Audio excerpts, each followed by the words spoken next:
Another edition of Social Media News Live. So glad that you're here with us. This is going to be an exciting show, kind of a grab bag, but there is a ton of news. I had to actually make new things for like screens and stuff because there's so much news this week. So excited to see you guys here. We would love it if you would share it across the socials, let people know about it. If you know people who are like, hey, you know, Eric's here, he knows what he's talking about. You guys really need to listen to this. Feel free to call them in down below, even if they can only catch the replay. We'd love to see them there.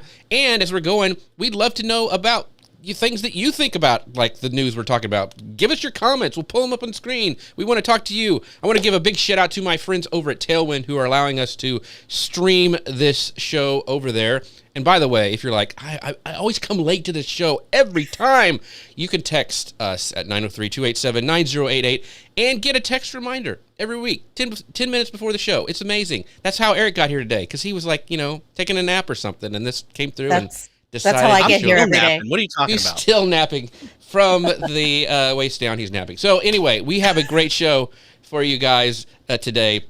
Like I said, feel free to text us and get on this amazing text message thing. Help us get past the algorithms.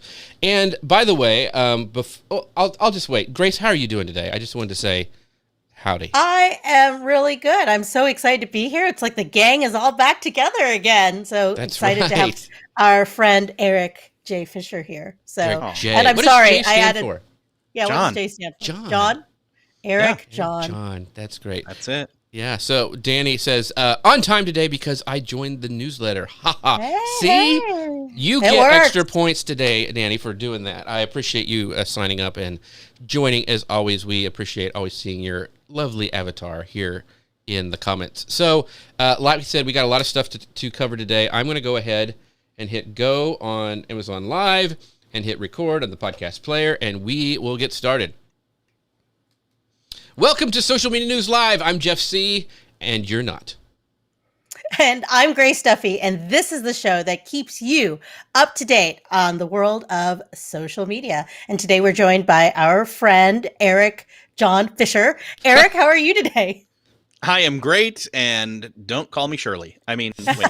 That's right. You're using my middle name. That's unnerving to me. Nobody I know. does It's that. like you're in trouble, like your mom is talking to you or something. Yeah. Yeah. I am your mom. I'm Yeah, your mom. I'm the show mom. There you go. We could go so far with that. Anyway, so if you don't know who Eric Fisher is, he is the producer and host of the long-running Beyond the To-Do List podcast for over 8 years. And he's been talking with experts on how to implement productivity strategies in their personal and professional lives. It's an amazing podcast, tons of great people there. So if you haven't gone and listened to it, make sure you go to beyondthetodolist.com and check that out.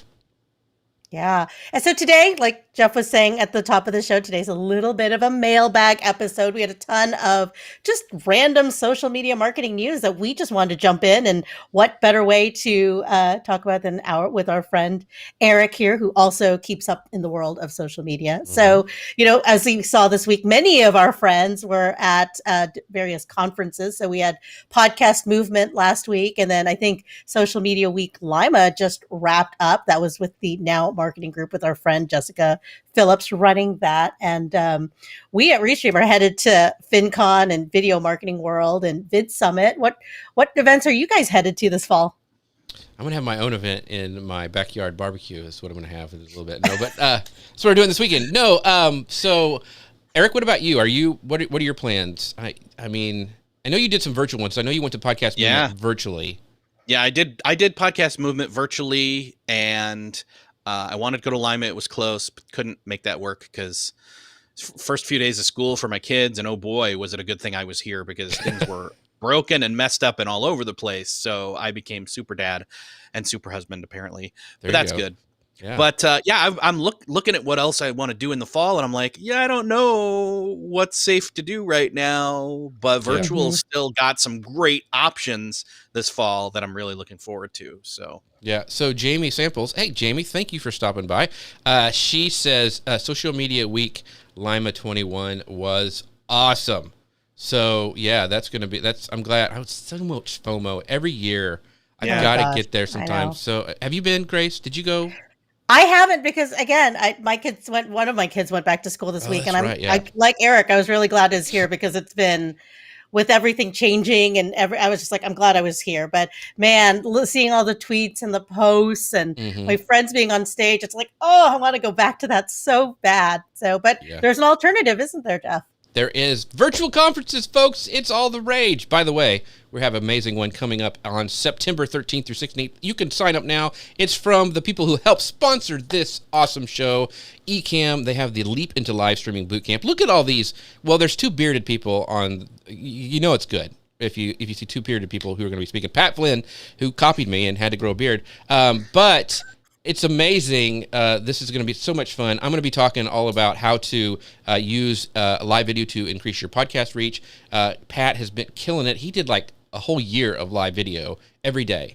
Leslie, our friend Leslie, is going to be there. Stephanie Liu, tons of other people. It's free, but you want to sign up to make sure you get all the good stuff that's going on right now. So make sure you guys go to leapintolive.com. That's leapintolive.com and check that out by our friends over at Ecamm. It's going to be a ton of fun. I can't wait for it. So join us and tell them that Jeff sent you, would you? That other bearded guy. So yeah, it's going to be exciting. So I'm really excited to see. I saw Zaylee Barkley there in the lineup. She just wrapped up Think in Color, which was virtual. It was a few weeks ago.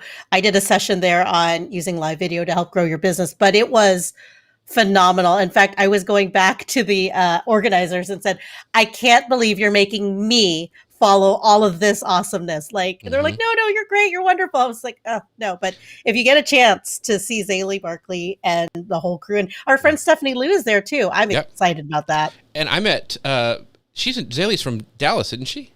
Yep, she's in Dallas. She's here in Dallas. I met her at Radio Marketing World a couple years ago. She is amazing. Very, very cool. So I'm looking forward to her session as well. So with that, make sure you guys go, once again, to leapintolive.com and check that out for my friends over at Ecamm. So let's jump into some of the news because we got a ton of stuff to cover. So Grace, let's talk about this first one, this LinkedIn adding native video option, which I'm all for video, so I'm excited about this. I'm super excited about this as well. So they're adding...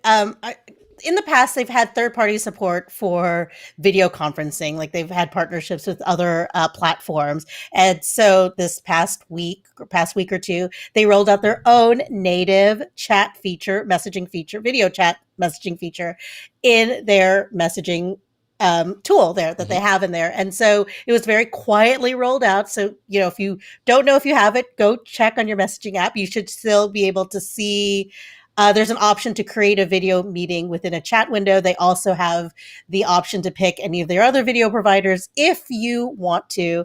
They said that the reason behind rolling this out is to drive productivity, drive conversations. As we know, most people are relying now on video to talk to each other. It's become a more natural where people probably were a little scared of it this past year.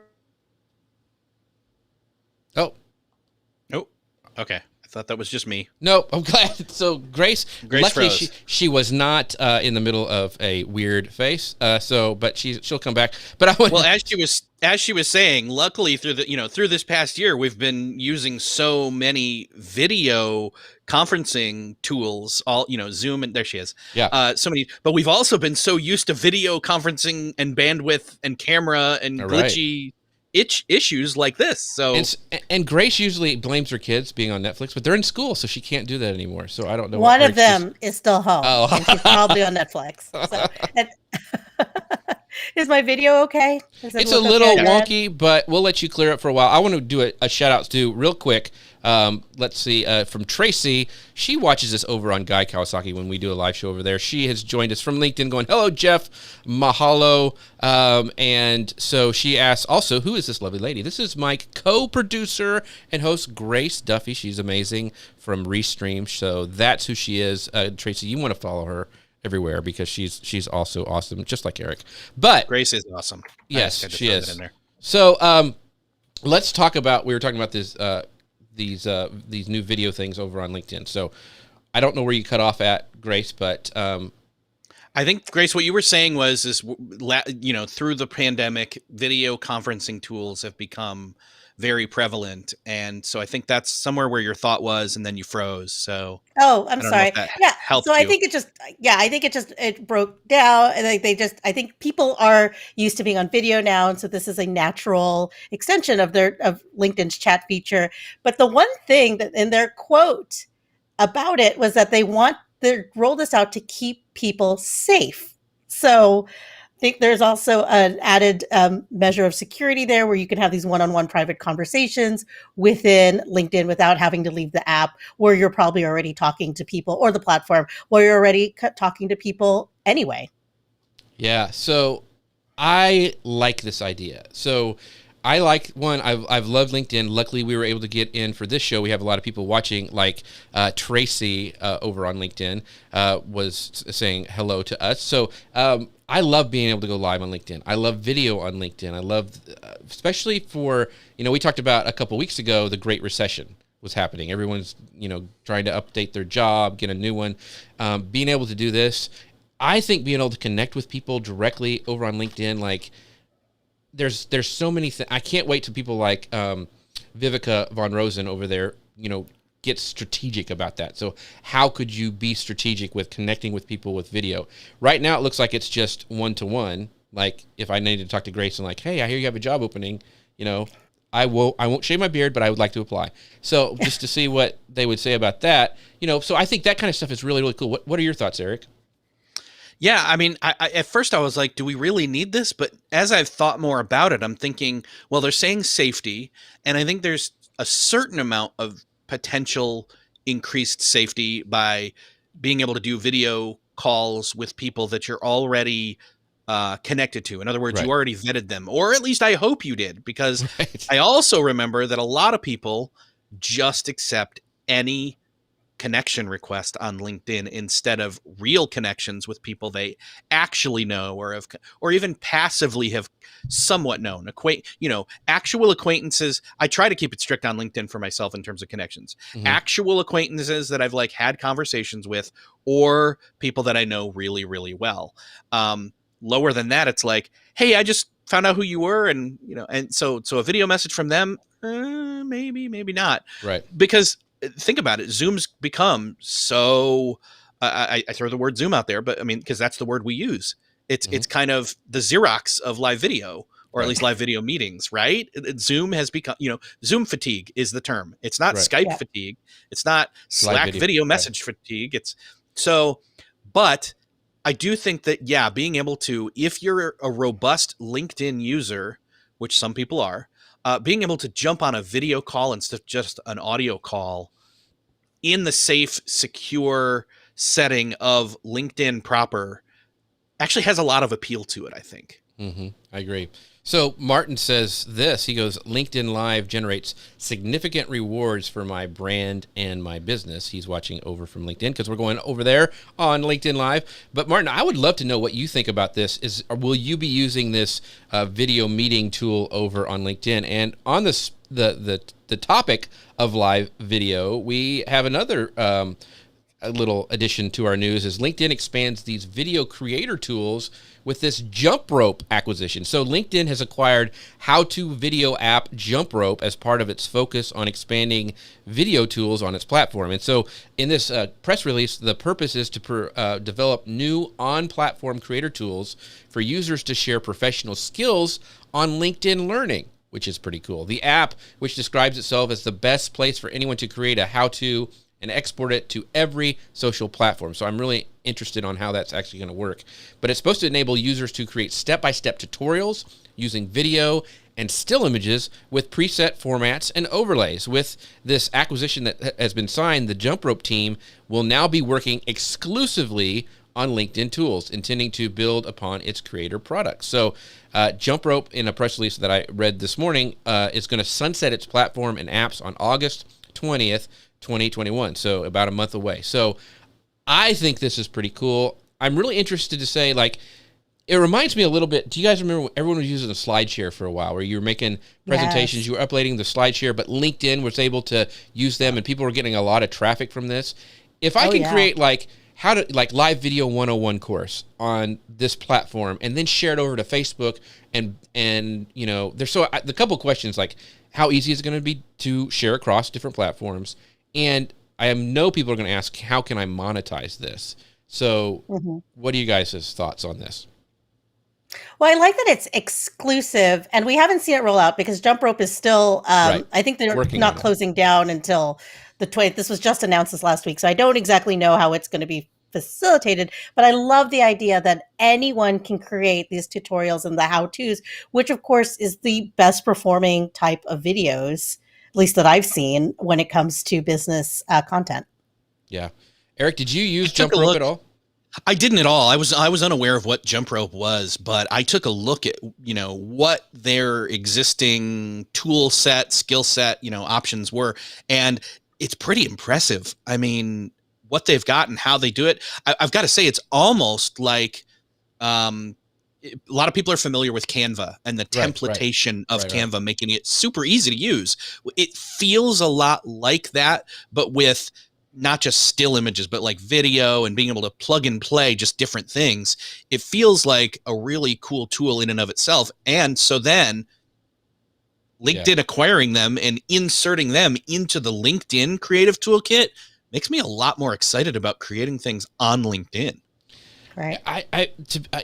For a while it was like, LinkedIn was the nerdy place and they were like way behind everybody else. And then they added stories and everybody's like, LinkedIn stories, what? Why would I, but they're like, I tell you, with video stuff, at least for us, and I can say that for even like guys, Kawasaki's show, I mean, he's huge anyway, but the amount of views that we get, and even when we repurpose some of these clips over on LinkedIn, the amount of views we're getting from over there. So I think LinkedIn is a player. I mean, it really is in these platforms now for connecting with people. Like Martin was saying earlier that, he gets so much engagement from his LinkedIn lives and so much business. I just think it's the stuff they're doing with these last two news items. It's going to be really cool. And I can't wait to see what's coming up next. So any final thoughts about LinkedIn? Danny made a really good point here. She says that, I hope smaller creators can go live soon. And that just reminded me, not everyone has LinkedIn Live yet, right? It's still something that's rolling out, and I think it is getting out there more, but it's not available to everyone. So I think this is a way to bypass that and go live and utilize video, and even that video chat feature is another good way to bypass that gate of not having LinkedIn Live necessarily. Right. And I would say, Danny, if you haven't reapplied to get LinkedIn Live in a while, you need to, because I've heard a lot of people who hadn't been able to get onto it have recently been able to get access to it. So I think they're maybe loosening the gates a little bit to let people in. So it's very, very exciting. I love this new LinkedIn news. I mean, it's just because of this, the connections that you make, especially if you're doing business stuff, it just seems like it's not fluff. I mean, it's like if people are looking at your content, they're wanting your content and they're wanting to know how they can apply it to their business for the most part. So I'm really excited for everything over there. So our friend Elisa I just want to throw this in there. I want to throw this in there real quick. Something I'm noticing.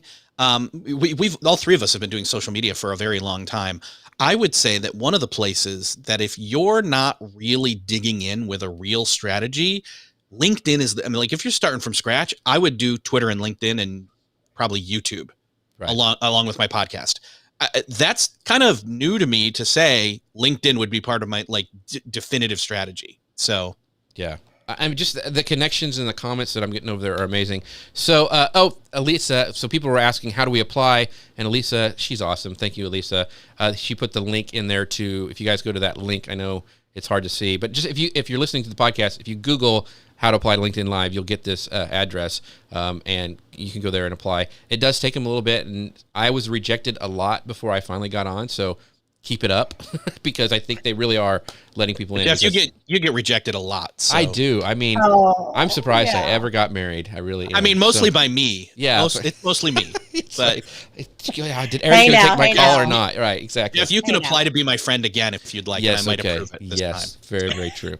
So our next piece of news is this. You mentioned Twitter. This is all for you, Eric. Twitter Spaces. This is good. Co-hosting. Yeah, this is cool. So talk about this. Yeah, this is great. So I have said before that no matter if you're doing a live video or audio or whatever presentation, stuff goes wrong. Like, for example, earlier we had a quick little glitch with Grace's video and bandwidth and whatever. And so it was a really cool thing that I was also here along with Jeff. And anyway, any kind of live video presentation or live audio in this instance with Twitter Spaces, you've got to have either a co-host or a secondary producer or something. It's just the benefits outweigh having to, like Grace Duffy said, she's the show mom. Well, that's because she's so awesome at producing the show.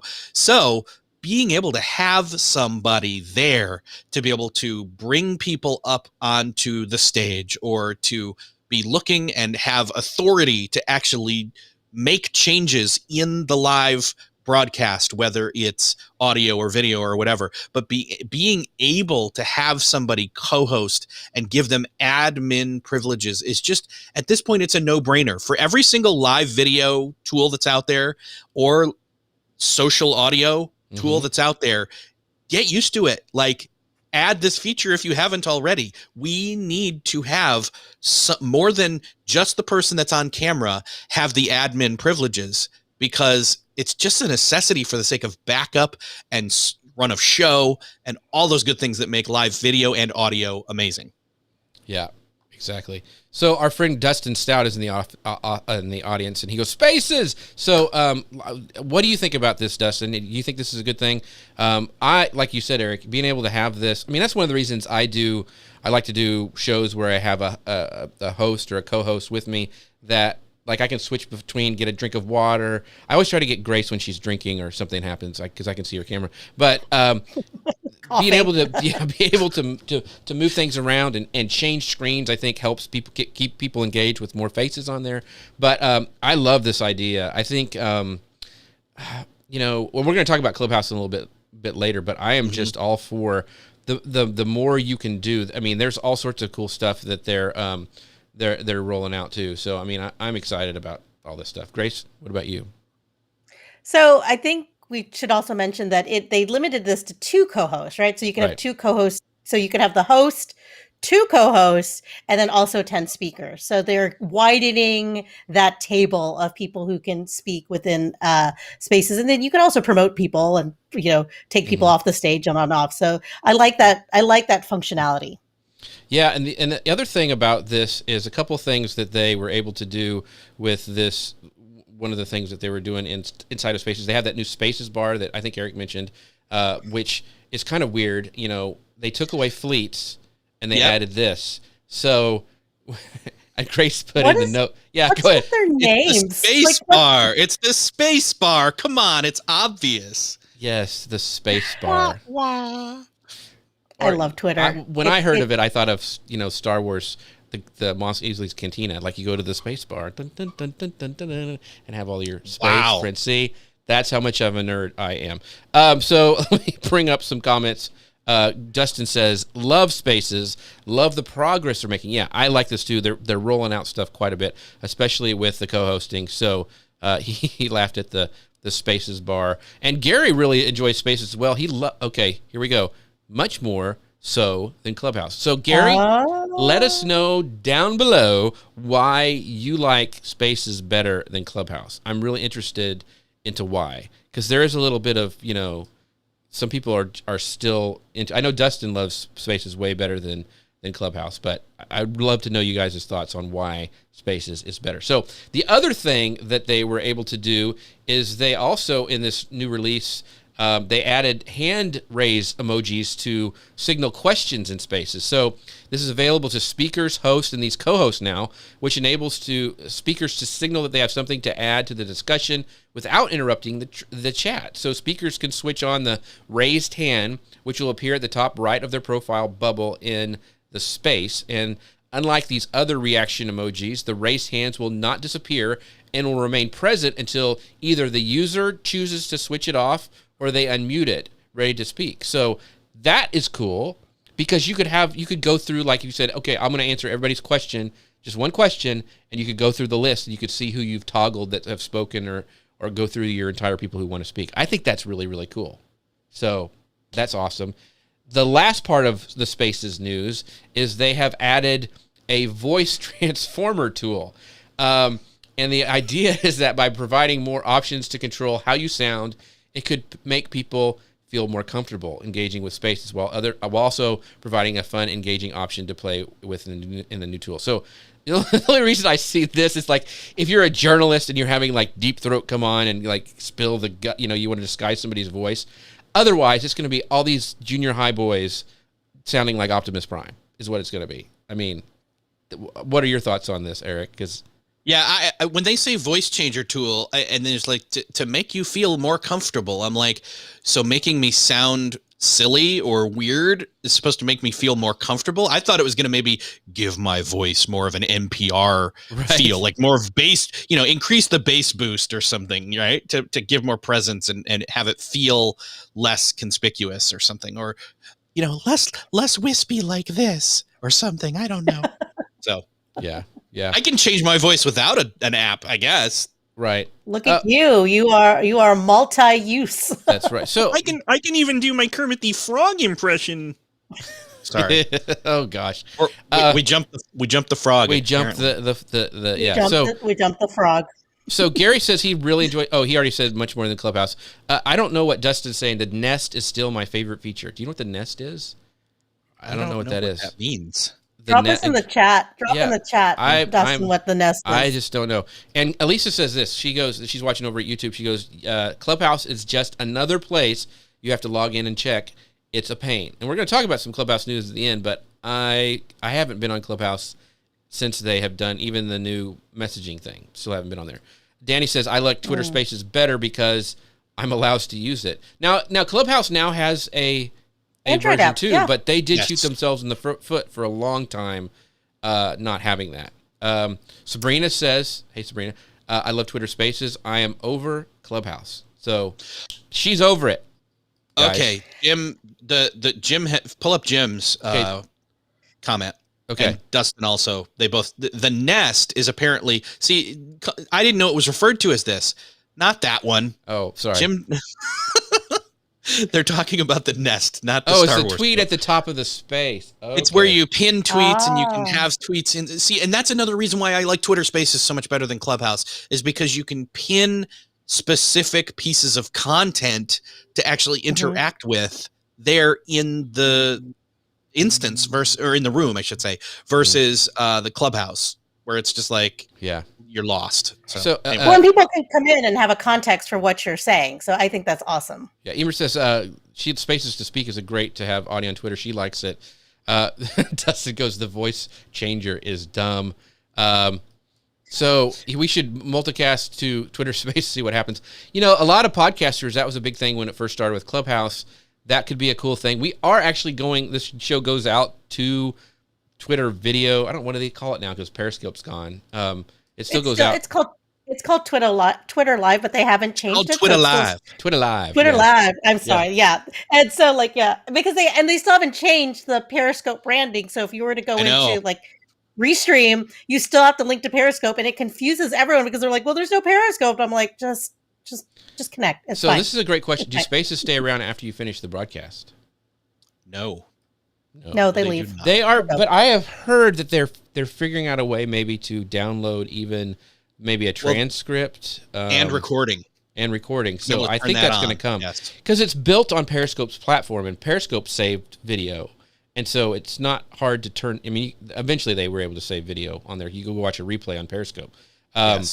So it's built in. So I think it's eventually going to happen. So Gary says Madeline Sklar does all things audio spaces on Wednesday, 12 p.m. And I always like to attend that one. Oh, that's pretty cool. Yeah. Matt Navarra, who, if you guys know Matt Navarra, he is a social media reporter, insider. He used to write for The Verge. He's on his own now. He holds a Twitter Space conversation weekly as well. I didn't know and that. if you talking about the world, like his idea of the trends and everything. So that's another one that is really cool to tune into. Mm-hmm. I'm gonna have to jump into more Twitter Spaces and or start my own version of something. You should do it when your podcast launches. Like talk about that guest.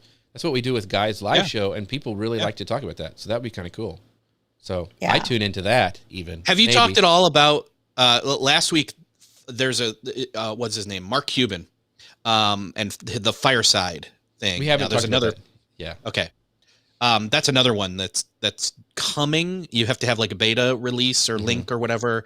And from what I know, based on our great friends over at Libsyn, hello to Elsie, that basically Libsyn's already going to have a connection point with this Fireside tool, which is a lot like Twitter Spaces, where you go in and you have conversations, and yet Fireside is going to be able to record that conversation and shoot it over as an episode on Libsyn as like a podcast episode. So look for that. Keep your ear to the ground for that in terms of people where this melding of podcasting, the Venn diagram of podcasting and social audio. Yeah.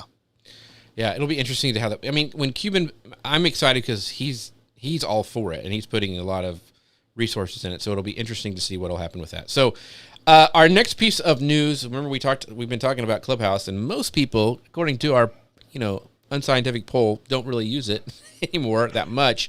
Now, our friend Ramon Ray, who we've had on before, he has a month, a weekly one where he does like breakfast with something entrepreneurs, and it does really well. He's getting a lot of stuff out of it. So I'm like, man, I built my business on Google Plus. I know Dustin did too. I'm like, if you can get engagement, and even if the platform goes away, it doesn't make those relationships any less valid. So I'm not poo-pooing it. If it works for you, that's cool.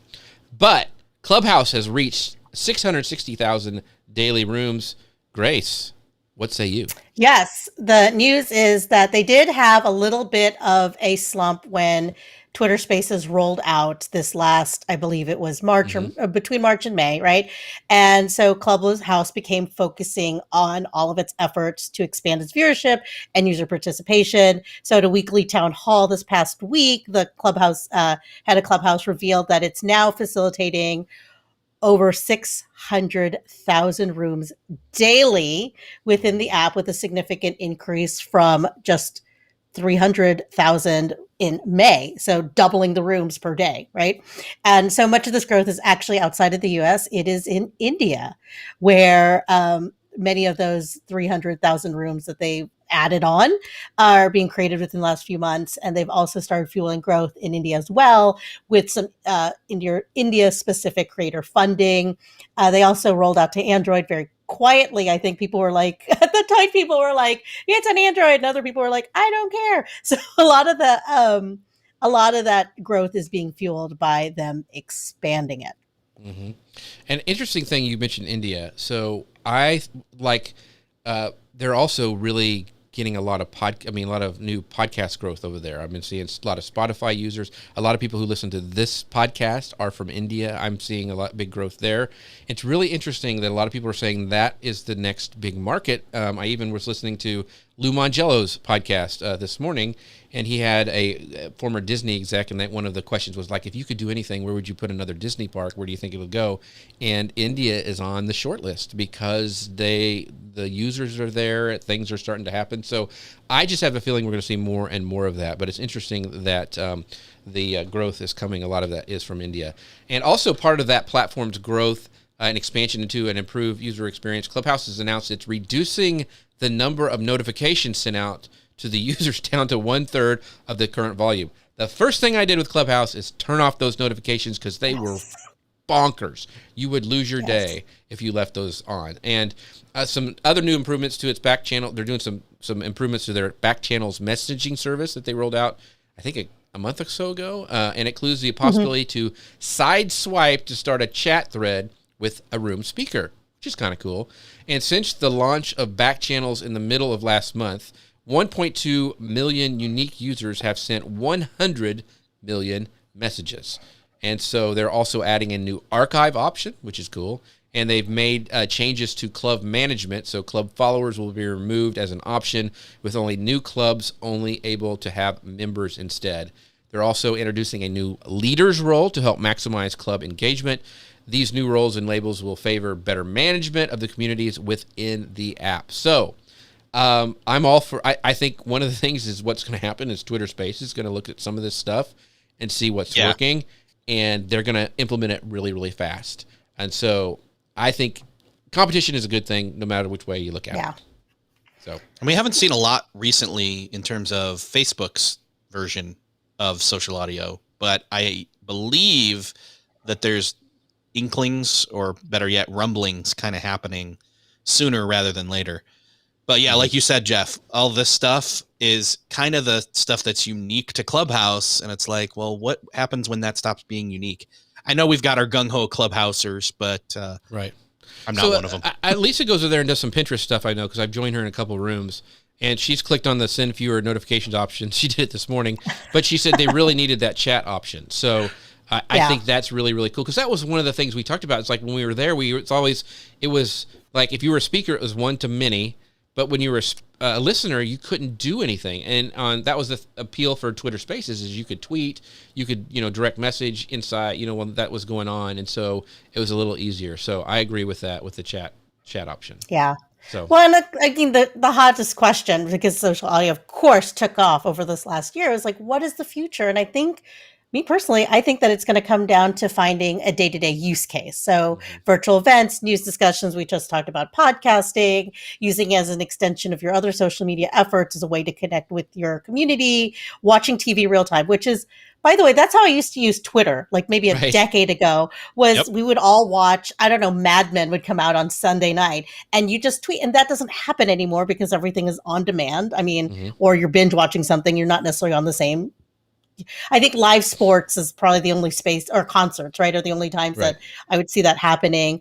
And so I think there's some value in that. I think marketers and businesses are still finding their way with how to use it. I'm not exactly sure they're not exactly sure how social audio could be leveraged. And I think it really comes down to the fact that you can't save and reuse the content, because I know as someone who works for a brand, is constantly like, okay, here's something we're going to do. How can we reuse it 20 times, right? Or reuse it in 20 different ways.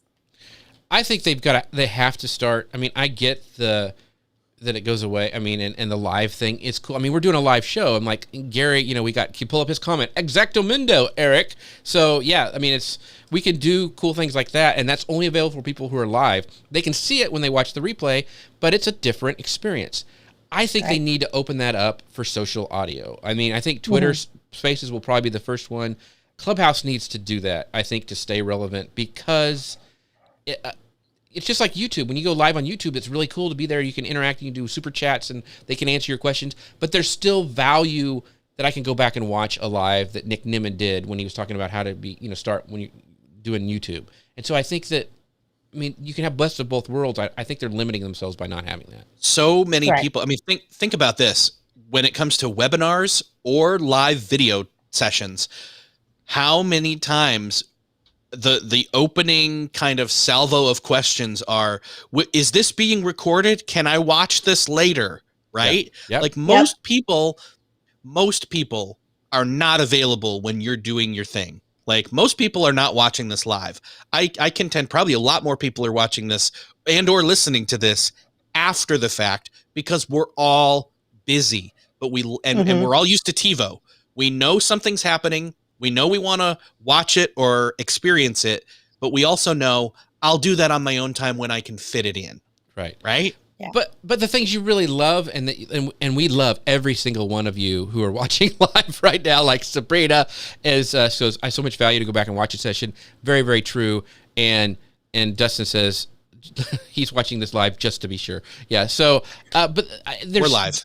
I watch Lou's show on Wednesday, Lou Mangello, just because it makes me happy and I enjoy it. And I like to interact with the people there watching live.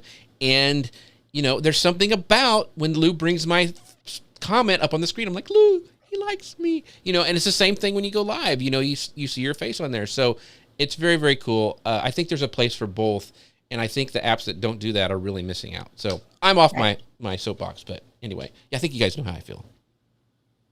I don't know. Being on a live show and all with us? Yeah, I think so. Yeah. So let's see. Our next, by the way, this show, we want to make sure you guys know about leapintolive.com, this amazing conference that we're doing that I will be speaking at, but also other, little people like Leslie Samuel, Stephanie Liu, Pat Flynn. I guess he's going to be there too. So yeah, it's going to be amazing. You guys need to go check that out. Go to leapintolive.com. Thank you so much for our friends over at Ecamm for sponsoring this show.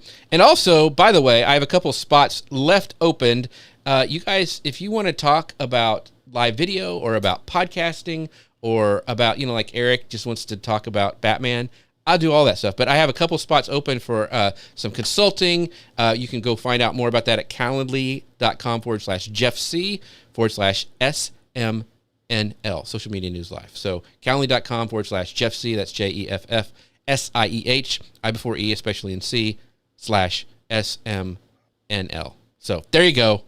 Hurry up before I book all the slots. I know, it's like, is Marvel better than DC? And we all know the answer to that. It's Marvel. So, but anyway, that is that. So our next piece of news is partner. This is all about Elisa, if she's watching, this creator partnership on Pinterest. So Grace, I know you're going to talk about this, and then I'm going to chime in. So what say you about Pinterest? I'm just introducing the topic here. This is all you, Jeff, because you are our Pinterest expert. At the end of July, Pinterest launched a new way for creators to build their business and earn money on Pinterest. And they were the ability to make their pins shoppable, to ability to earn affiliate links or commissions through affiliate links that you post on Pinterest, and then also the ability to partner with brands on sponsored content more easily. And I was hoping that you'd be able to walk us through each of these, Jeff, and explain what they are and what they mean for creators. Yeah, I will do my best. Elisa Meredith is in the audience. She's who I always talk to about this. But I do play around with Pinterest a little bit. So this is the thing with the idea pins, really popular on Pinterest. Pinterest is really pushing them really hard. They're kind of their own stories kind of thing. If you kind of think of a story that doesn't go away and that you can, like, you even get a week to change it if you want to change some stuff on a story.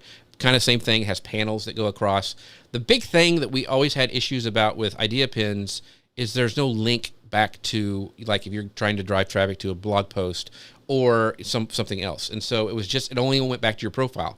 Well, now they have this idea pin product tagging, and creators can tag their idea pins with any of the millions of product pins on Pinterest. So if you haven't been to Pinterest in a while, Pinterest is like a massive catalog with hundreds of millions of product pins uploaded by retailers. It goes through, they have partnerships with like Spotify and other partners, and it's saved by Pinterest. Now creators can tap into that catalog and harness that shopping by tagging specific products on their own idea pins. So they're also building brand partnerships. They're beta testing new paid partnerships, a new paid partnership tool that allows creators to disclose their paid partnerships. And these creators who make branded content will be able to add the brands directly to their idea pins once the brand approves the tag. And the idea pin will include this little paid partnership label. So it's going to make it easier for creators to disclose partnerships with brands and use their expertise to connect with pinners authentically. So one of the cool things is now you can do affiliate things. So I could actually, let's say I did something with, I was able to tag like my Stream Deck that I use, and I can earn commissions on that because I could use my affiliate code if I could find that, or a partner would partner with that for that. So it's really, really interesting. So, Elisa, like I said, she is the genius about all of this stuff. But it's exciting that we're getting able to do something else with idea pins. And I think they're going to open it up, hopefully a little bit more. I've got my fingers crossed. We never know what Pinterest is going to do.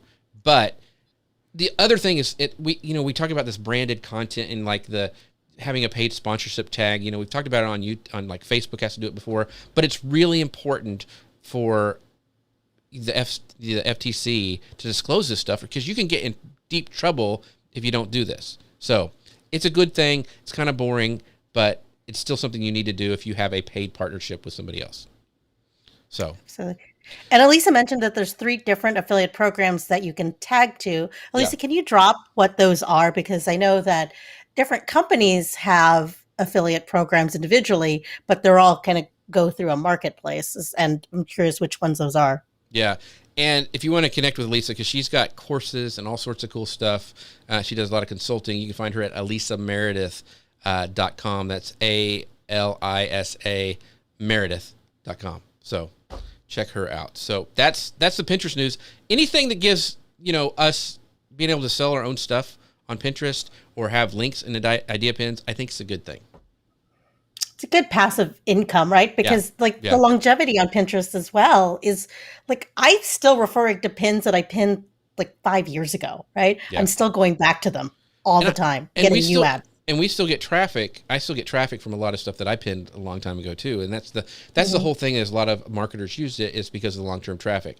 Idea pins are great because they're really like, I take clips of this show, make the idea pins out of them, and I'm getting like 10,000 views on some of these pins. So they're really pushing idea pins. So it's when Pinterest is like highlighting stuff, it's a good idea to do kind of what they want. It's like any other platform. But being able to have this shopping thing, these shoppable tags now that we can have in these idea pins is pretty cool. So go ahead. Next piece of news, Eric, Instagram. Yeah. So speaking of shopping and speaking of visuals, Instagram is testing this new shop tab ads, and they're expanding their e-commerce potential. So basically, they started testing ads in the shop tab on August 9th from a select number of U.S. brands. So luggage retailer Away is really cool. Pet brand Boo-O, which I've never heard of. Claire Paint, and Donnie Davy. Yes, it's how you pronounce it. It's Deux. It's duh. Anyway, it's a French word. I think Eric just challenged us to a duel, Jeff. Oh, of pronouncing words, I would lose. Down the gauntlet. There you go. Lisa knows that. I cannot ever pronounce people's names. I am horrible at it. They made fun of me. Yes. So what's cool is that you go to the tiles in the ads will appear as tiles in the app. And so if you've not gone to the shopping tab, it's actually pretty cool. If you tap on that little shopping bag looking icon at the bottom of Instagram, in fact, I'm going to pick my phone up and look at it. You see all these different squares. They're tiles. That's what they call them. And like, for example, I see Zach King here wearing a t-shirt. And if I tap on it, it's him smiling and it's, him and his wife modeling this t-shirt. And I'm like, that's super cool. And then they're going to have different spots for ads in here, posts from creators you follow, etc. But to be able to have ads in a place where people are already literally shopping is dangerous for me.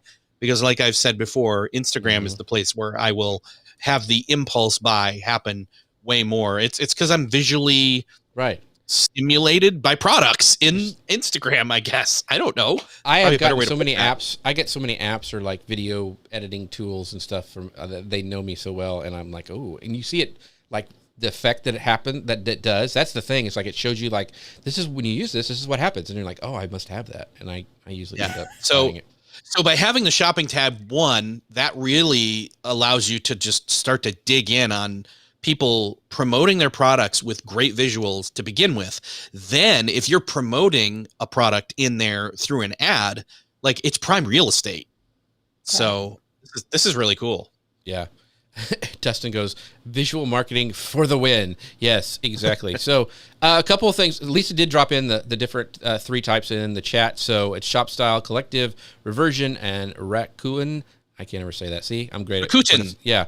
And Sabrina saying, exactly, I still get Pinterest traffic from things about 7 years old. That's why we love Pinterest. And Jim, who's amazing, says, this is one of my favorite shows. So that's just so cool. And Jim is one of our favorite people, Jim. Yes, he is one of our favorites as well. So let's see. Oh, and Elisa dropped in a pin to see how it works. She shows an example of how that tagging works for an idea pin in the comments on LinkedIn. So go over to LinkedIn if you want to check out her link and the example of a idea pin with that shoppable tag in it. So there's some other stuff about, we're talking about shopping, and Danny goes, such an interesting trend with all these sites now paying people for their content. Is there a graph anywhere where they compare the different paid partnership deals between the different social media platforms? I don't know of one. Dustin, that sounds like something that you should do because you do all those really cool infographics. I would say that's a Dustin Stout homework assignment right there for him to do. So yes, that's a great point. But everyone seems to be coming out with shopping, especially with all the e-commerce rage that happened during the lockdown. So I see this continuing for a long time. In fact, some more stuff like TikTok this month announced a partnership with Publicis, which could bring a potentially many of the agency's blue chip marketers on the platform. And Snap is also deepening its e-commerce investment through a recent acquisition of Fit Analytics, an apparel and footwear sizing tech company. So this photo sharing app looks to lean into its AR capabilities to drive its e-commerce business. So like you can take a picture of your foot and get the right shoe. I mean, it's amazing the stuff they can do now with AR. Yeah. So Very, very cool. And right on the back of that, there's more TikTok stuff. So TikTok is began testing a new stories feature that goes away just like everything else after 24 hours. And no, we did not need another stories platform. Come on. I was like, it news that no one asked for. I know. It kind of didn't. But didn't TikTok already feel like they had the vertical video thing nailed? Why do you need to add stories to it? I think it's there. I think it's one of those things where Instagram is trying to go after them, so then they're trying to do that. But I don't know. I mean, this is still something that they're testing with a very limited number of users outside of the US, so none of us have access to it. I don't even know what this would look like. But I did spend a lot of time researching TikTok this week and did not, didn't see a need for it.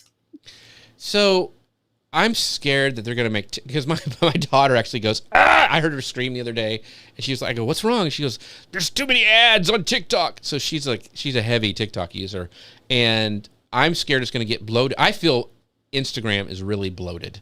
There's so many things, like, you almost need a manual. Like, if I ever tried to show my mom something on Instagram, I'm like, okay, Mom, okay, you have to do this and go up here and go swipe, and this is the, I think it's getting really bloated. I think, this is just me, tell me if I'm wrong, that we're going to start having, like, TikTok is where you're going to go for entertainment. That's where people go right now for entertainment. YouTube is going to be like, how do I replace the seal on my toilet? And, and there's going to be those video bloggers that have been there for a long time. That stuff's going to be there. But for that quick entertainment, and then it turns into 2 hours down the TikTok rabbit hole, that's good. I mean, that's where people are going to go, is TikTok. No matter what, unless they blow it some way. I just think that TikTok is going to be where people go for that quick content. What do you think, Eric? I'm not a TikTok user, but I see the appeal because I've seen some very interesting things in Instagram on Reels that I know is, its competitor. Mm-hmm. And I'm like, I get hooked on it, and then I swipe for the next one, and I swipe for the next one, and then eventually I'm like, I just spent. Well, I won't tell you how long, but you can see what I'm saying is for the entertainment value. But did you get the guy that warned you that it's time to go get water and go eat something and walk away from your phone because you've been on it too long? They have that? Have you got? No. That's a thing? Yeah, after you've been scrolling for a long time, this guy pops up and says, don't you want some water? You can take a break now.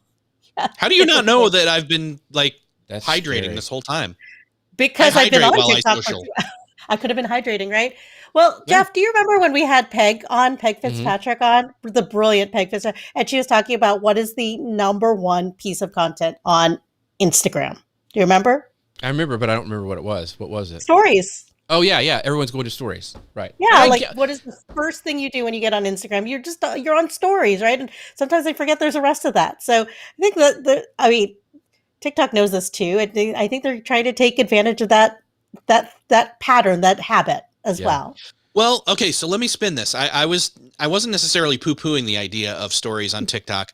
Let me think about this from a TikTok creator standpoint. If I am if I'm a mildly or moderately popular creator on TikTok, then probably what I'm not going to do is create a TikTok video saying, hey, everybody, welcome to TikTok, and I'm so-and-so, and introduce myself and have that. But instead, being able to do conversation and more behind the scenes type stuff that's not the polished TikTok, videos proper, being able to have a place like, it's kind of like what we were saying about Clubhouse earlier, where I'm in the room and, and I'll say this, TikTok way more entertaining than Clubhouse, but if you're on Clubhouse and you can't converse with anybody and there's no social aspect, but this adds one in a way that creators and consumers can kind of communicate.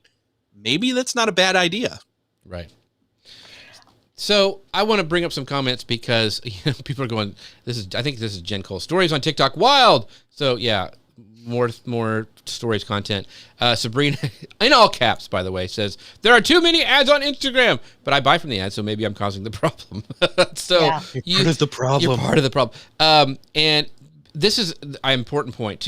Spread too thin with all these social networks. Yeah. I can't also do TikTok. And I think a lot of times and I'm taking off my marketer hat and I'm going as a small business user. One of the things that people we interviewed John Jantz over from Duct Tape Marketing on Tailwind's channel yesterday, and one of the things he talks about is like the first thing you need to do is have a strategy before you have any tactics. And a lot of times as small business owners and marketers, we jump to the tactics really quick. We we got to be on TikTok because this person said we need to be on TikTok and everyone's on TikTok. But really, does it matter? We had Jen Herman on a couple weeks ago, and she was like, she's always telling people that like small businesses say, I want to get to the 10,000 swipe up feature. And she's like, okay, if you get all these people, are you going to be able to handle it? And they're like, no, we can only handle like 5 new clients. She's like, well, then what does it matter? And so I think that whole thing, like John was saying yesterday, is the strategy's got to come first. And don't freak out. And one of the reasons I love this job and love this live, because I am total squirrel and I get to play with all this stuff. But that's my job and I'm a weirdo. But for the most people, they don't need that. They need to have like, here's the strategy. We're going to do YouTube and we're going to do live on this one day of the week, and that's all we're doing. And we're going to be really good at it. Like Roger, that's what Roger Wakefield did when he first started. Gosh. He killed YouTube, and he has gone bonkers on there. A plumber from Dallas, and his stuff is amazing. We've had him on too. Go back and watch that episode or listen to it if you haven't yet. But he started with one thing, and then he went on to others. So I get that spread too thin thing. So sorry. Well, even you brought up Jen Herman. She even goes with on Instagram. She posts fairly rarely because she goes for quality over quantity.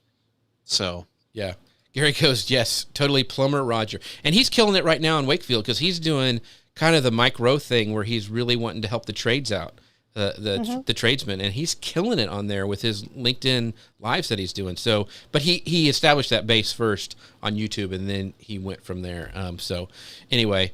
Cool stuff happening. Lot of crazy news this week. Thank you guys so much for coming to the end of our time, and I want to make sure that our pal Eric has plenty of time to talk about his cool stuff, his podcast, and all the different places that you were at. So talk about that a little bit. So a thrill for me was I just released an episode with Jeff Brown of the Read to Lead podcast on my podcast, Beyond the To-Do List, and you'd think, well, what's a guy who's talking about reading coming on a productivity show for? Well, how many of us want to read more? Even either we already are readers and we want to read more or get more out of our reading, or read more faster, right? Right. Or we've been told and we know we should read more, but we hardly read ever.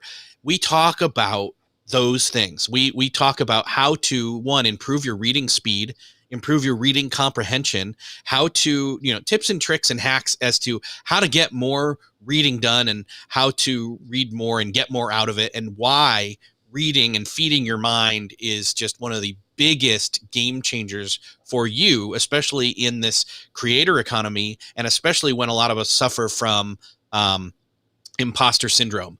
You can take agency of your own education and start reading. So it's a great conversation. You got to go check that one out. That's one of the latest ones. That's actually this week's episode. And I always love getting into a podcast conversation with another long-term podcaster because they know what they're doing. It comes across so much better for everybody listening. So I was thrilled to do that. And Jeff was thrilled to be on. He was like, it's a bucket list for me to be on your show. And I'm like, yeah. Is that the first time I thought he'd been on before. It is, but again, it's because it was the first time I was like, I always wanted to have him on, but it was always just like, well, we got to figure out an angle. And then it's like when the book came out, which is the book is about to come out in a matter of 2 weeks, week and a half, 2 weeks, something like that. You can pre-order and get tons of bonuses and even a course for free and everything. Anyway, all the details are in that latest episode with Jeff Brown over at Beyond the To-Do List.com. Great guy, and the book's amazing. So if you haven't gone over to Beyond the To-Do List, go do that now. And also on Apple, give him a rating and review. Give us a rating and review too. We love that over there as well. Oh, yeah. But give him a rating and review. That helps podcasters out. Grace, where can people find out more about you? You can find me over at Restream. I manage we have a whole lineup of live video hosts and industry pros.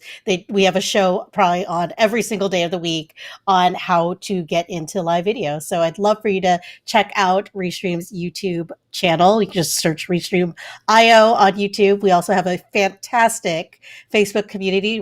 Just search Restream community on Facebook. That's a great place too if you're looking to get started in live or you've been doing it for a while and looking to level up. And that's where I am. Awesome. By the way, Jackie said I wanted to bring up this comment. She says she's getting a lot of ads on TikTok. I see the same content on Reels. I don't have an issue with IG. I get more interaction on my Facebook page and stories. So Great. that's like we were just saying. It's like where it's working for you, and you have to figure that out for yourself. By the way, once again, I love you guys if you want to talk more about podcasting, how we do this live video, anything that, Pinterest, any of that stuff that you guys need help with, feel free to get a hold of me at calendly.com/JeffC/SM&L. And appreciate the guys over at the Ecamm for sponsoring the show. You can watch it, you go register for it at leapintolive.com. That's leapintolive.com. That's coming up next month. Make sure you go register now because those virtual seats are getting full. So just make sure you guys do that. And with that, we'll see you guys next time. Bye, everybody. Bye, everyone.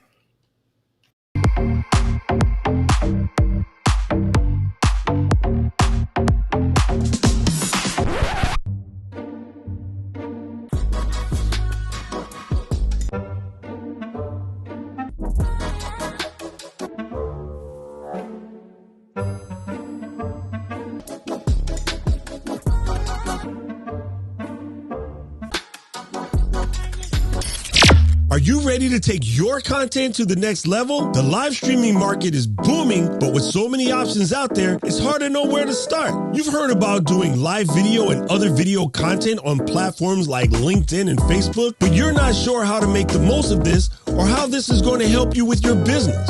You're not sure if creating a YouTube channel is going to help you get more customers or it's just a waste of your time. We will walk you through everything you need to succeed in live video with this 4-day immersive virtual bootcamp. We've got all bases covered, from choosing the right platform for your needs, planning an event, recording epic video content and editing it into something awesome, scheduling posts on social media, promoting your videos, and monetizing them effectively. This course is designed for everyone from total beginners who are just getting started in live streaming to those who want to grow their visibility and increase business by creating more valuable content. Leap into live streaming virtual bootcamp.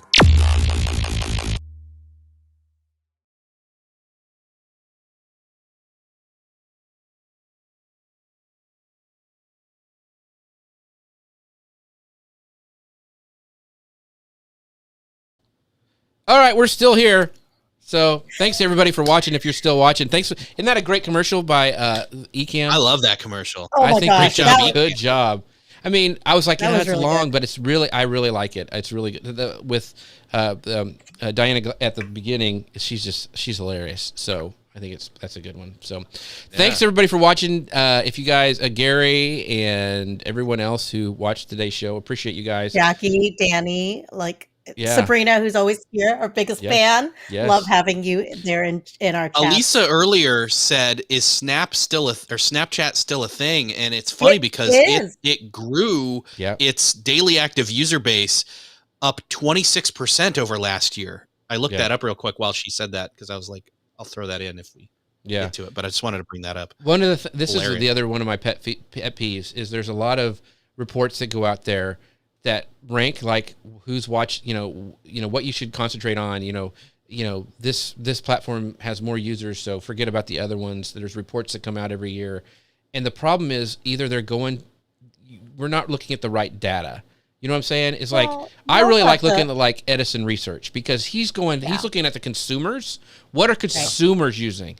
And we always forget to take off our marketing hat and think about, okay, everyone's telling me to do this, but what are my people really using? And so that's why I love Tom's, Webster, Edison Research. And you go download that from their website and it is chock full of really good, not just podcasting stats, but like what platforms are people on?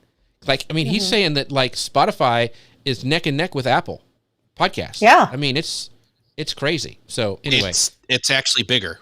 yeah, He said it last week in his keynote at Podcast Movement. it finally went over Apple. I took screenshots. I don't think I still have them sitting here because I was like, I need to go back and watch the whole thing again. But it was like Spotify, YouTube, and Apple Podcasts, not in that order. It was Apple Podcasts, Spotify, and then YouTube. And Apple dropped to the bottom, I think, or the middle. and Spotify was at the top, and YouTube was either middle or bottom, but it was shifted.